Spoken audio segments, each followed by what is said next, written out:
ভোজ্য তেলের বাজারে কয়েকদিন ধরে চলা অস্থির অবস্থার মধ্যে বোতলজাত খোলা সয়াবিন এবং পাম তেলের দাম বাড়ানোর সিদ্ধান্ত নিয়েছে সরকার। সোমবার সচিবালয়ে বাণিজ্য উপদেষ্টা শেখ বসিরউদ্দিনের সঙ্গে ব্যবসায়ীদের বৈঠকে সিদ্ধান্ত নেওয়া হয়। বৈঠক সূত্রে জানা যায়, খোলা বোতলজাত সয়াবিন এবং পাম তেলের দাম বাড়ানো হয়েছে, তবে কত বাড়ানো হয়েছে তা ব্যবসায়ীদের পক্ষ থেকে জানানো হবে। জানা গেছে, দেশের ভোজ্য তেল পরিশোধন ও বিপণনকারীদের সংগঠন Bangladesh vegetable oil refiners and vanaspati manufacturers association এ দফায় সয়াবিন ও পাম অয়েলের দাম লিটারে 10 টাকা বাড়ানোর প্রস্তাব দিয়েছেন। এ বিষয়ে বাণিজ্য মন্ত্রণালয়ের সচিব মাহবুবুর রহমান বলেন, ব্যবসায়ীরা দাম বাড়ানোর যে প্রস্তাব দিয়েছে সেটা আন্তর্জাতিক বাজারের তুলনায় অনেক বেশি।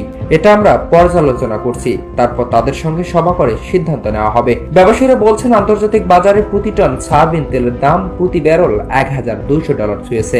সম্প্রতি আন্তর্জাতিক বাজারে 18 থেকে 20% মতো তেলের দাম বেড়েছে। দাম বৃদ্ধির প্রবণতা রয়েছে পাম অয়েলেরও, যে কারণে এই দাম সমন্বয়ের প্রস্তাব দেওয়া হয়েছে।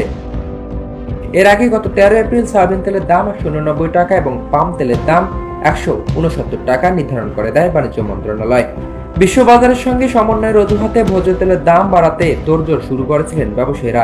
এর এই ধারাবাহিকতায় বাণিজ্য উপদেষ্টা শেখ বসিরউদ্দিনের সঙ্গে বৈঠক করেন ব্যবসায়ীরা।